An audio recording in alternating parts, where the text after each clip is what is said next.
تەماشەوانên ڕۆژاوا TV دەم باش ئەماتن خەلەکەکە خۆیادی یا بەرنامە خۆیان دیرۆکامە ئیرۆ خەلەکاوێ لەسەر پێشیەکێژی پێشی مەیە کووردا ناوێوە کاردۆخ یان کاردۆخی دەکەنە کیجان دەمێ دەما ئەمکارن بێژن 548 زاینێ حتا 224 زاینێ یعنی قوناغا پشت دەولەتە میدی ئەو قونا گرتیەخوا کاردۆخ شوا وەک ناودارە بنگها وی ناوی دەبێ بنگها ناوێ مەگەلێ کورد شوا ناوێ کورد حتا گایە وی ناوێ کورد دەگەلک قوناغارە دەرباس بووە و دگەلک زاراوادا و دگەلک زماناداژی چل جەممە گەلێ کورد و چل جەم گەلێ جیانە و گەلێ دۆرامە کاردۆخ مەگۆ بنگها ناوێ گەلێ کوردە ناوێ کوردە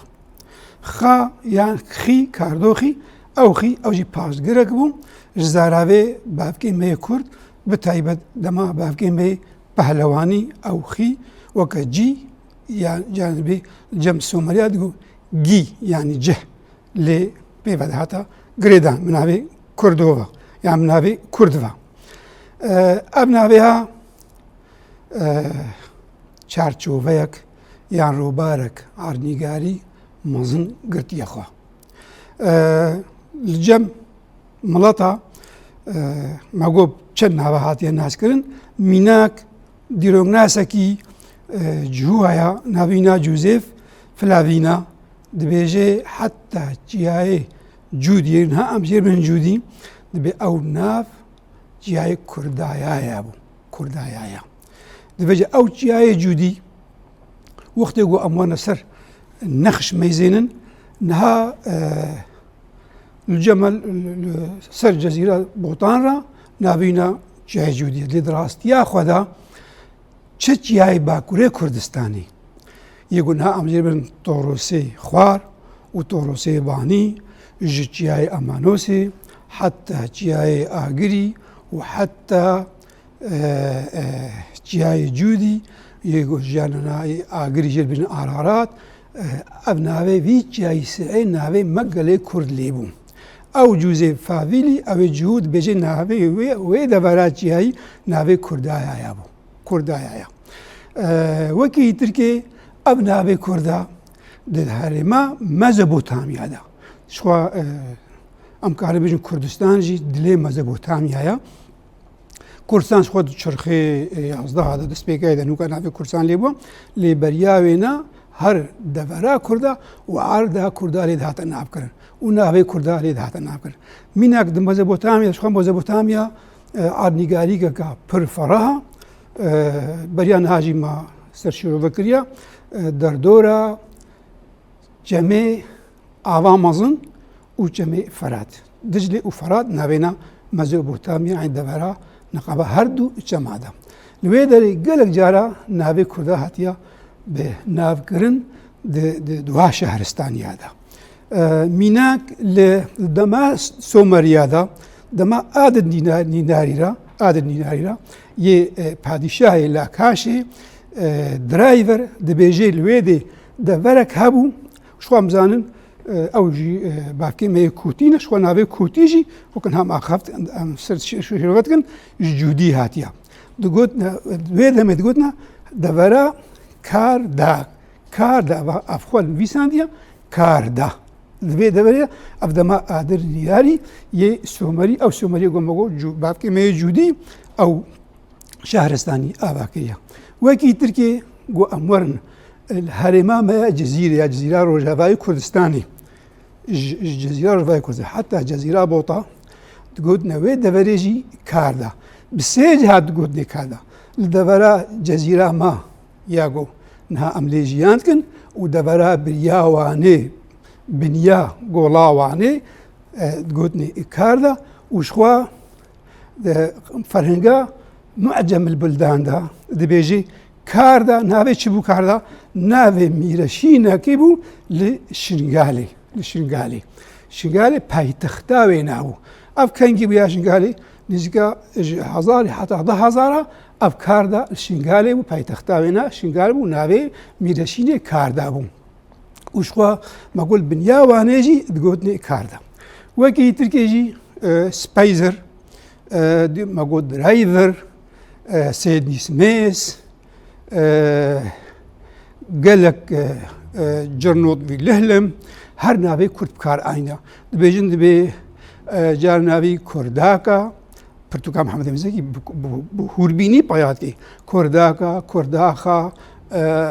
Kardoxa Kardoka Kardoçîxa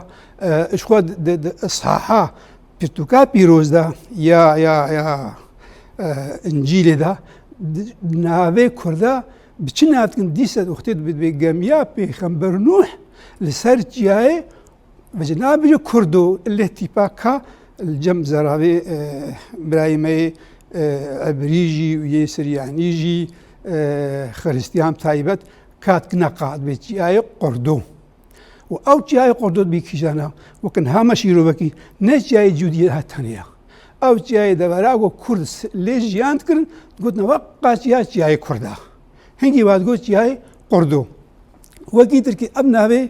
Kurd wekan hema gotiye kardox ve hatî girêdan bêhtir û devera kardox ve hatî girêdan kardox jî dilê Kurdistanê de weka çawa Kurdistan di dilê Mezopotamya de ya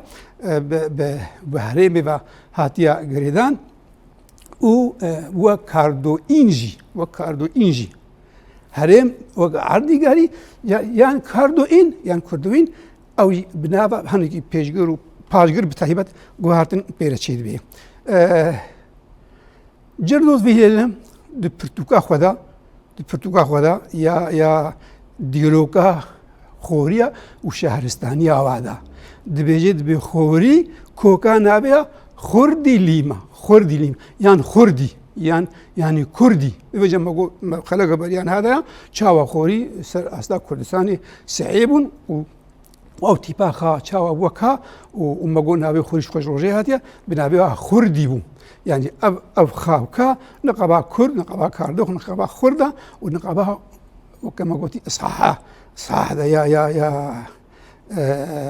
Pirtûka pîroz de çawa hatiye guhartin û niha çawa me heye navê Kurd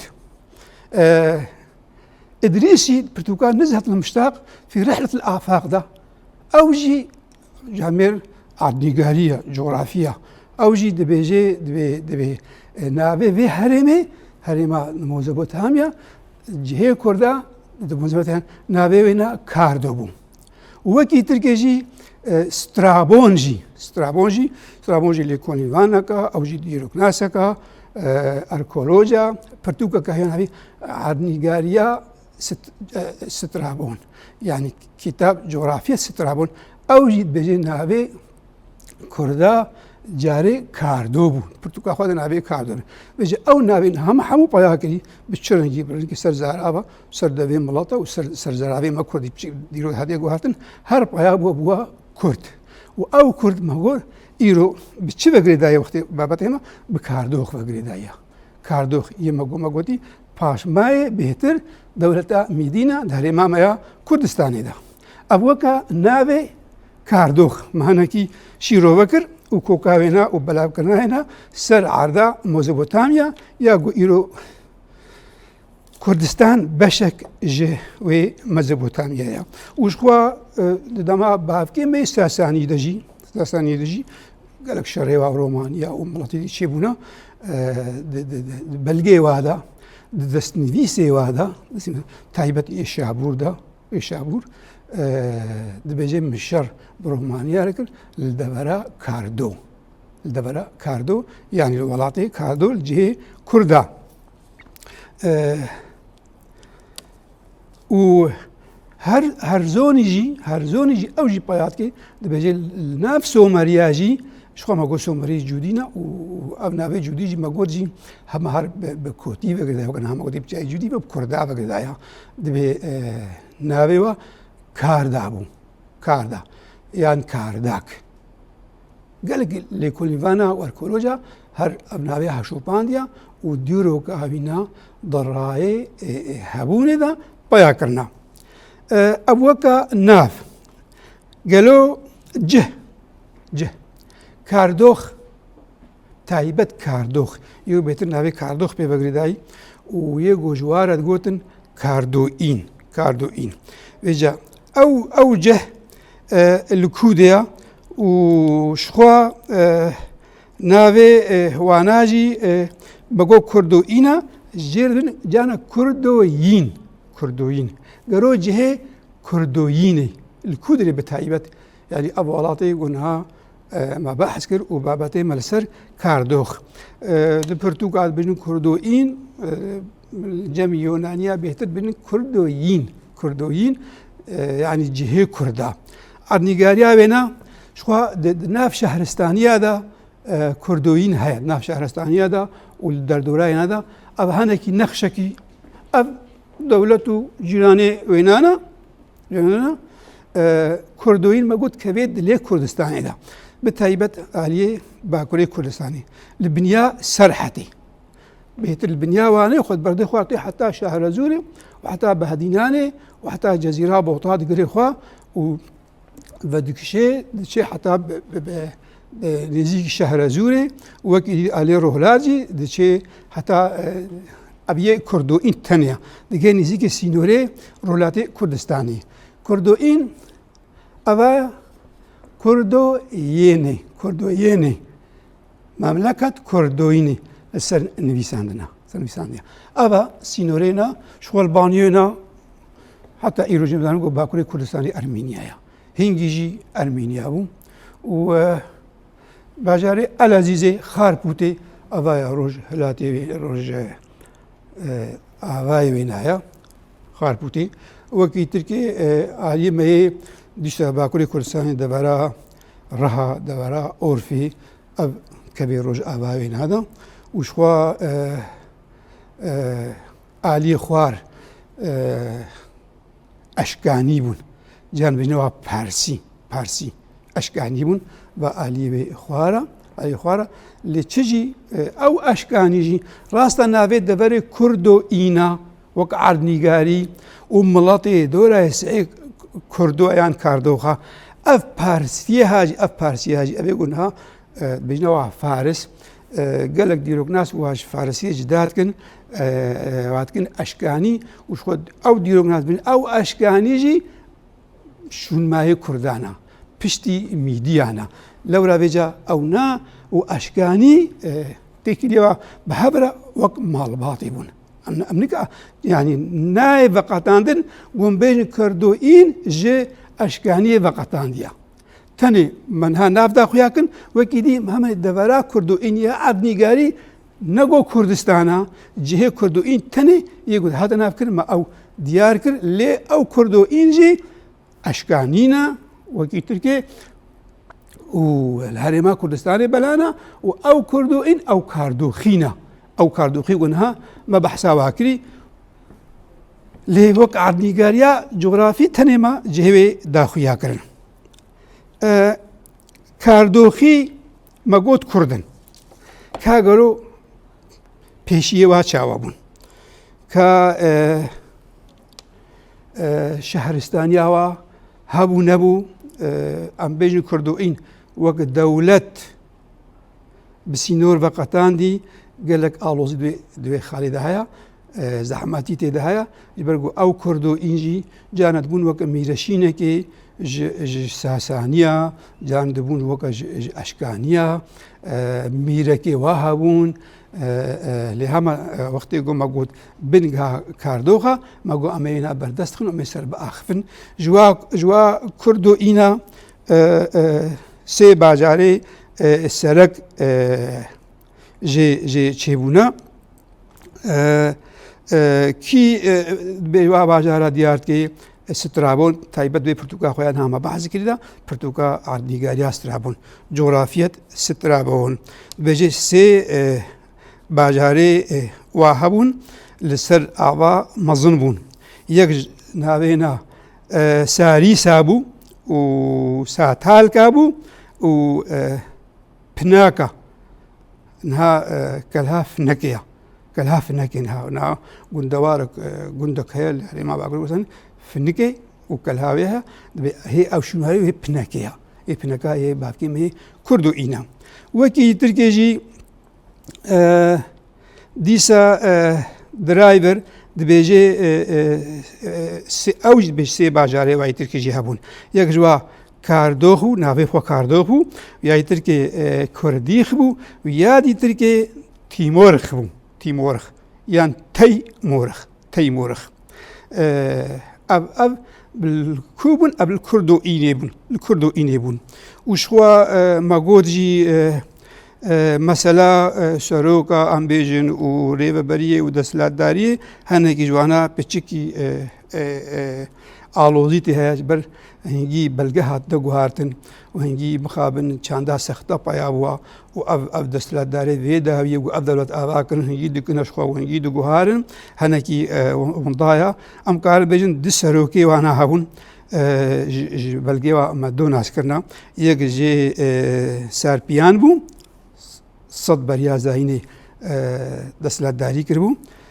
صد زايني ويا يتركي صد زايني ويا يتركي صد بريا زايني ويا يتركي ماني سربو او دور صدو بازده او جي بريا زايني هو لي قالوا شون مايه كينا اب كاردوخي هاني شخوا وقتي قو دولتا ميديش كست او دولتا ميدي مقود اخميني يان كورش قريق ام بيز هاتا سر دزلات داريه ودخلقا ميديا دجي ماغوتيا نكاريبو شهرستاني كي آواكي بيهبونا كردا بيهبونا ميديا بيزماني ميديا بأولا ميديا يا كردا بزردشتيتي بريفبريه بسياستي بسازومانيا دولتي يعني أمكارن بيجن هات السروي دولتي ورنشت مايناوي هشت اللي مخا من كراسكي برسي ليكر كراسكي خميني ليكر حتى نكاري بخش ميديا خلاص بي حتى راديكي مالبات ارستقراطي يري ببريا دولتا اخميني ديكرن قلق جوا كردبون مناك حسن بيرنيا دبيجيت بشش مالباطي كرد د دولتا اخميني دمانا ريبابري في دولتي وريفابري يكين دولتي يعني دولتا اخميني يعني وامال باطي كردي يقوبون كردوخي ونعبي كردوخ وهاتا غريدان البشتي ميديا هربي مان دريفابريا دولتا ميديدا سيدني سميس بخواد دبيجي اب كاردوخي ابي غمان دولتا ميديا دبي هابونا ويا كفنار بحتى جيا برسيا جيا فارسيا كفنترا ورايوانا هي دورترن ما قلت كورش خسرش آواكر سر شهرستانيا ميديا يا كردا خوا آواكر وحتى مالباطي واجي مانا هندوري ميديا دا بجو دماغو دولتا أشكاني يعني يا أخميني آوابو وبشت يا أشكاني آوابو شو ما قلت قال لك ديروك ناس أشكاني أجي تخنا بيشي ما يكردا دماغو آوابو كاردوخي مانا ديار شو ما ديار هنجي هيزا واهبو ونجي رولا واهبو مانا ديار دوا دولتا هذا ودولتا ودسلات دارا نكاري بن كردوخيا بحالين وتنبكن جبرجو تشي دسلات دار يعني دولتي هاتن سر كردستان دا غريكن ويعني الدورا وينا جيان كن ويعني هلمت وتالاني هاتن سر كردستان دا إيريش ميناج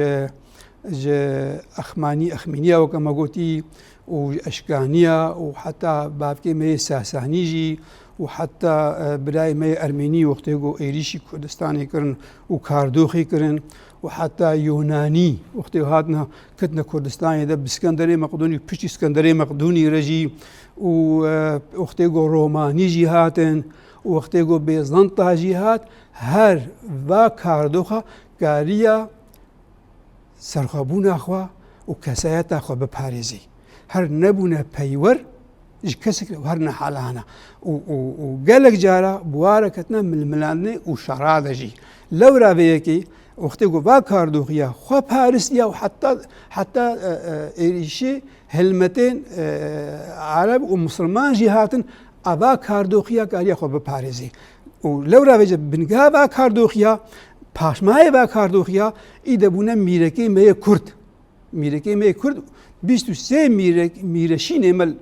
کوردستانی ئاوا بوونە پاشمایە با کاردۆخیانە و حتا ئیرۆ ئەم کورد هێ سیسکە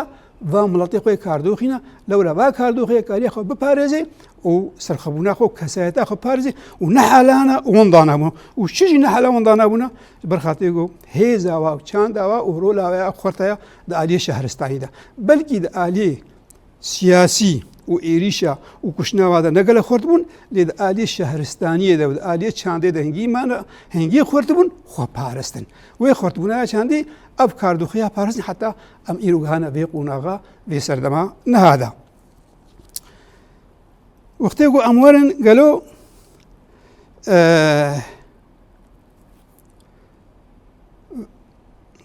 ئەبا کاردۆخیە و با ئێریشی گۆ منها ئەمە بەحسا وا کرد کینە و بە چ ڕەنگینە و حتا گۆ با کاردۆخیە خوا پارستیە ژخوا گەلە قوناغی سیاسی تێرە دەرباز دەبن دەستپێکی یەکێمە بەحس کرد ئەخمینی ئەخمینیە گەلێک ئێریشی واکرد گەلێک جارە مەسەلا دەسەڵاتداریە یانی جارە دەسەڵاتداری مەسەلا نەتەوەیەتیە دێ ئالیکی یان ڕای براتیە دێ ئالیکی دەسەڵاتداری خراپە مخابن دی سێ جارە ئێریشی واکردنە بە 120,000 لەشکەر و نکارینەوە تنە بکن هەر کاردۆخیە کاریە خوا بپارێزی ئەفدەما ئەخمینیە دەیانی پشتی کۆرش کوری قەمبیز و پشتی قەمبیزێ کوری کۆرش و پشتی دارای یەکەمین و وایولوانە هەر ئێریشی وە کاردۆخەکەن نکارنە کاردۆخیە بەحالێنە لێ بهتر ناوێ کاردۆخ دوکو دەهاتیە کاردۆخ زەلال بووە زینفۆن بەلکی وە بیست بێ زینفۆن سەر لاشکەرێک بوو و لێ دیرۆک ناسەک بوو دیرۆک ناس بوو نەهەمە دیرۆک نویس بوو زێر بن بیانی ئەگزیفۆن ئەوی بهتر ناوێ کاردۆخ ڕووناندیە هەنگی بێژە خەڵکێ بەحسایی کردە پرتووە نویسان ناوێ پرتوگای ئاناباسیس هەنگی خەڵکی ئەو پرتوک خوێندیە و ناودار بۆ جیهانێدا و ناوێ کاردۆخ دوێ پرتوکێدا هەیە لەو ڕابێجە ناوێ کاردۆخ گەلێکی بەهێز بوو ژواقا ناوێ نەهاگۆ مەگوتی بهتر بەهێز بووە هاتیە پەیا بۆ چاندێدا و جەمەژی و ڕاستی کەتێت لێمە کوردادەژی بەمەژی گەلک شیرینە ئەو زینفۆن دوێ پرتوکای ئانابازیزدا بابەتێک هەیە ناوێنە هلمەتە 10,000 ئانابدار 10,000 نافدار حملة الألف الشهيرة بعربي البيضة هلمتا 10,000 نافدار يعني 10,000 لشكر بيربون وبويرك بيرشي بوا أو بويرك يا نافدار أبش تشيا مملكة ليديا هابو ليديا لويدري دما أشكانيا دا دما أخمينيا دا ناكوكي دنقبا أردشير ودنقبا براي بيه بچوك كورش دا چي بو كورش كودي بو كورش للدورا ليديا بو أب نخشكا ويه أمكارن سرشي روبا بكن هلمتا 10,000 نافدار هلمة الألف الشهيرة يا زينفون كورش بازداي بو ليديا تكفي في دفريدا ليديا كفي بازداي بو ليديا أمكارن بيجن بهتر تكلي خب سبارتية يوناني رجريدا بو كورش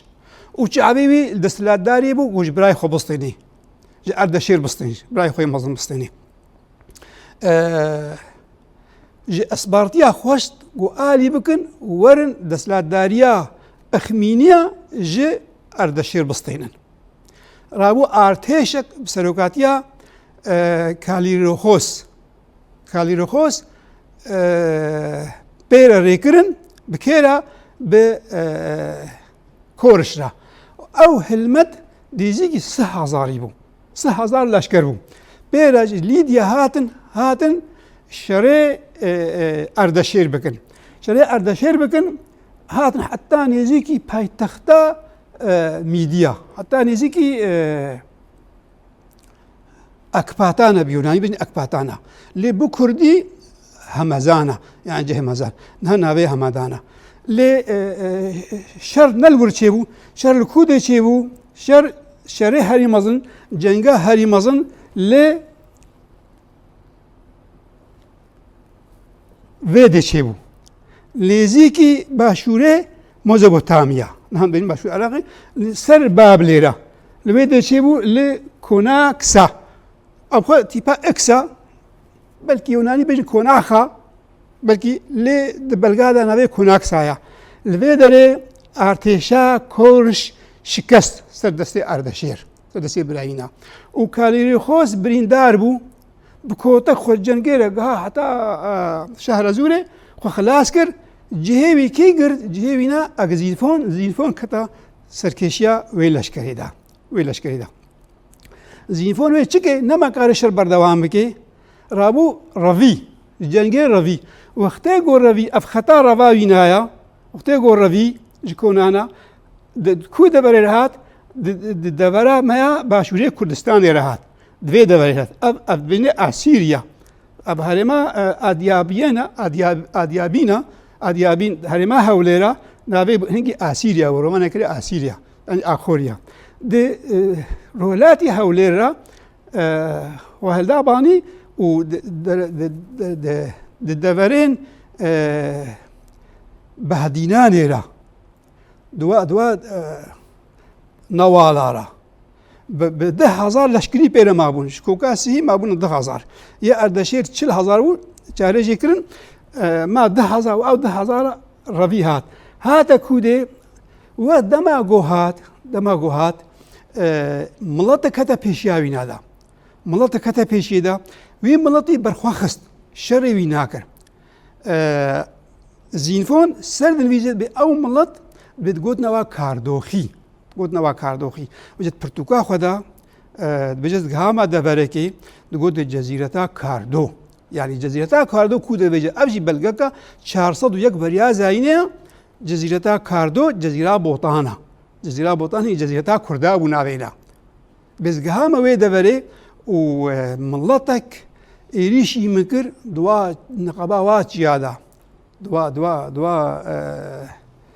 newala û deviya da dibê min nemakarî bû xwe ji we xilas kir miletekî hingî mêr bû hingî bi ceger bû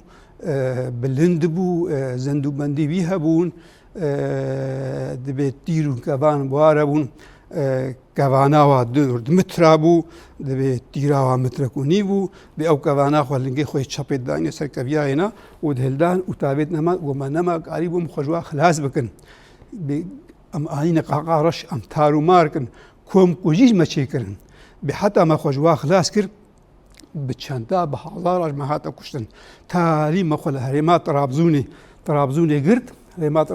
herêma Trabzûnê de cem derya reş û di wê dêre em revîn em çûne navê na Stenbolê em çûne Asîtana em çûne Qistintîniyê dibê belgeka herî mezin ya Zînfon ji bavkî me Kardoxî re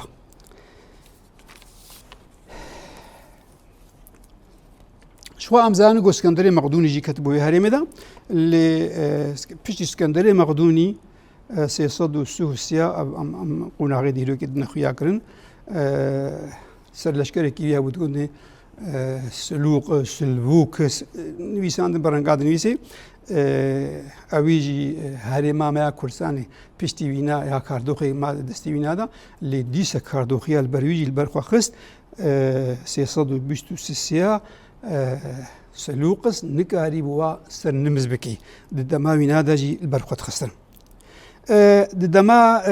Ermeniya da şu an zanin Ermînên haman di nexşeyên Mezopotamyayê de jî me behs kir كمنا باكوري كردستان ده وشخطي كلمة وبرايم أرمنيجي زودة ديروج دجهانا ما ببرا ولاجي آباكرنا ما دولتا كالتيجي آباكريا دما وانا دا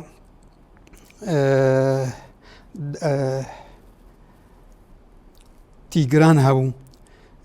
تيجران قلك سودا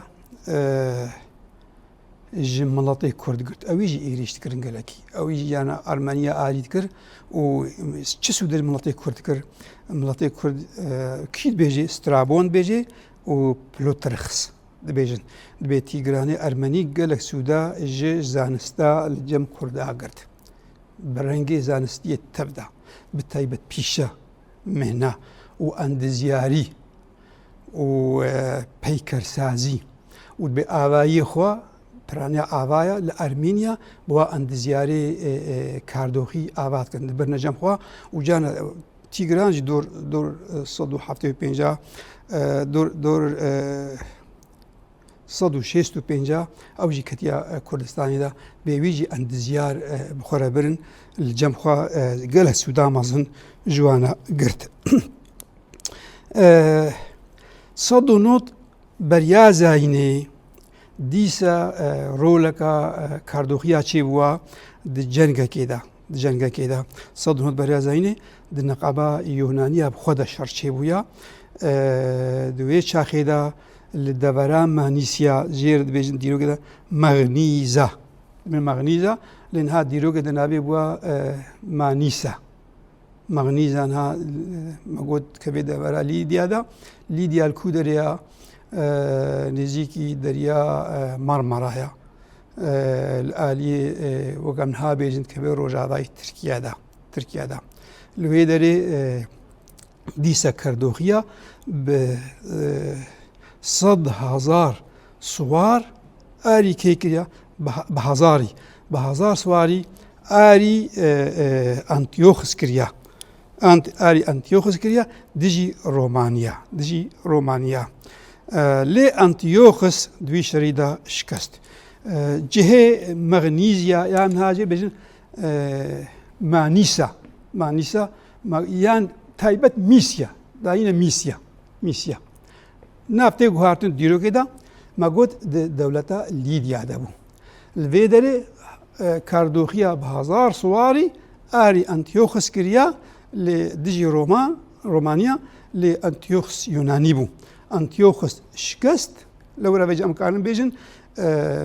هنكي باندور لكاردوخيا جيبو وبو أجر جو روماني إذا بيشتا ورن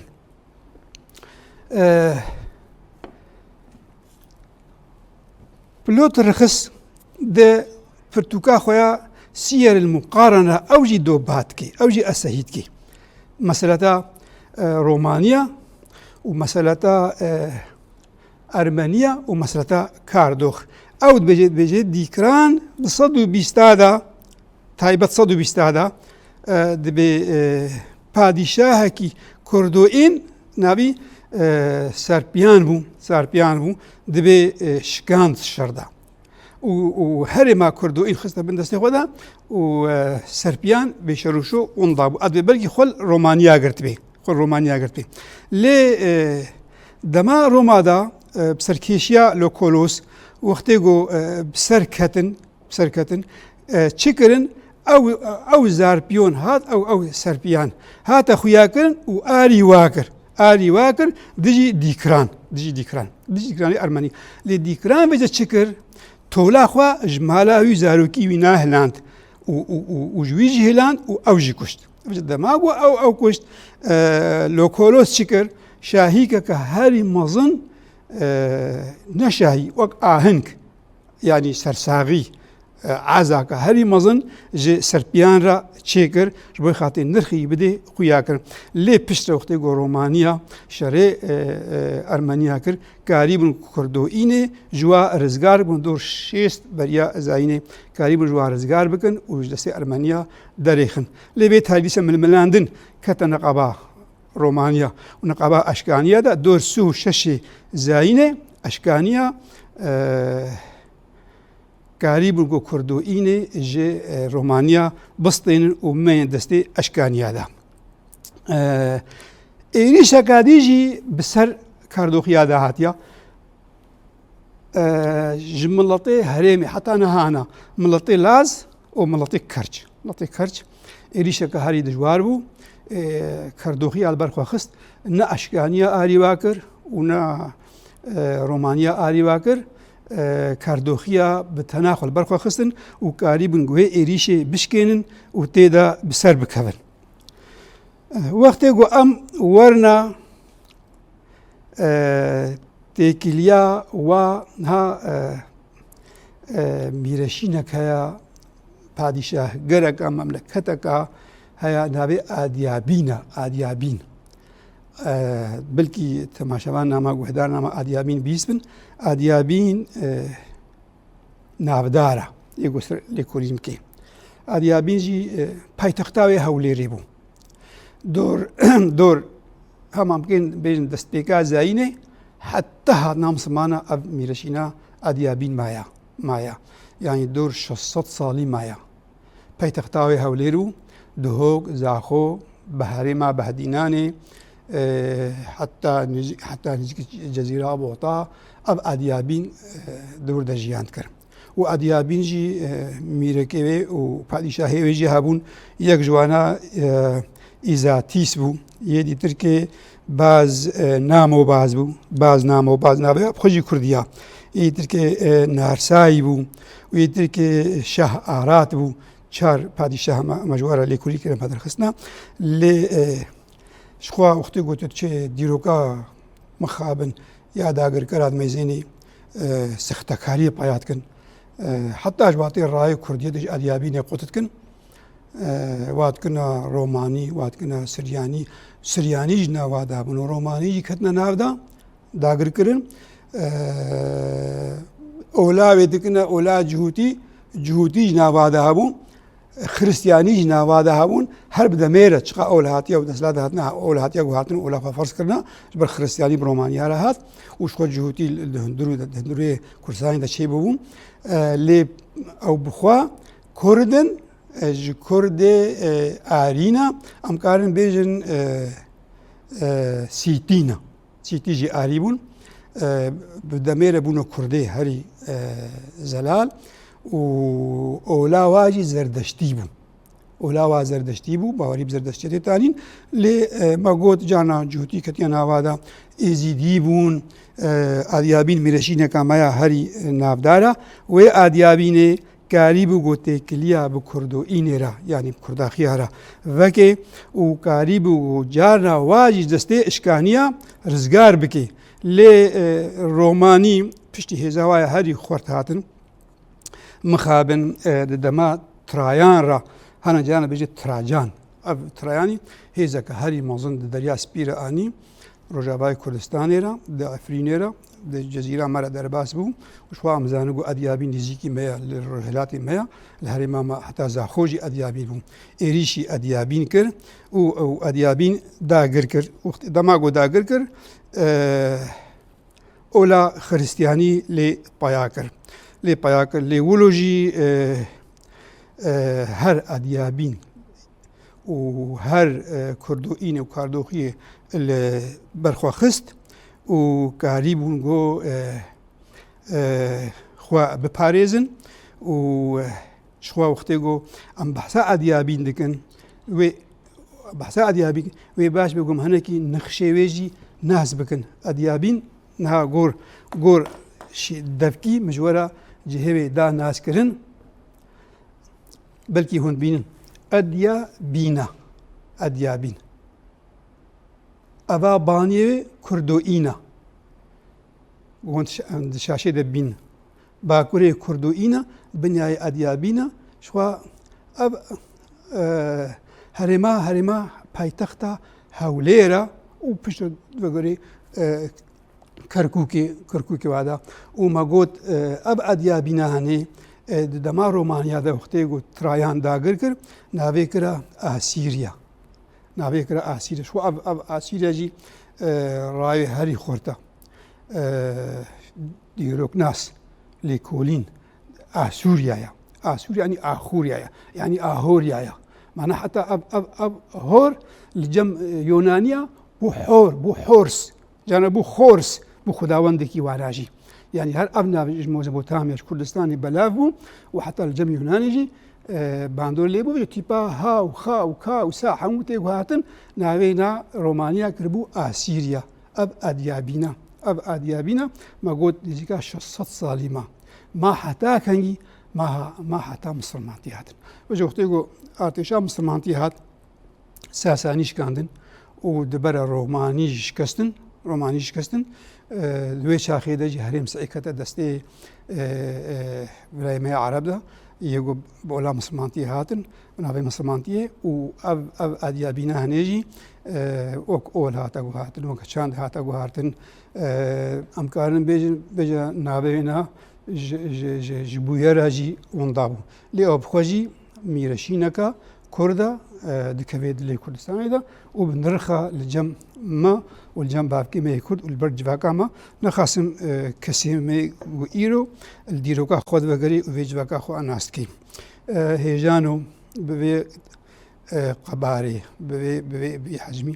أم غانا داويا بابتي خسر بابكي ما يكردوغي أم هبينا قوة سودا جي قرد بي وهون بين تخشيه ده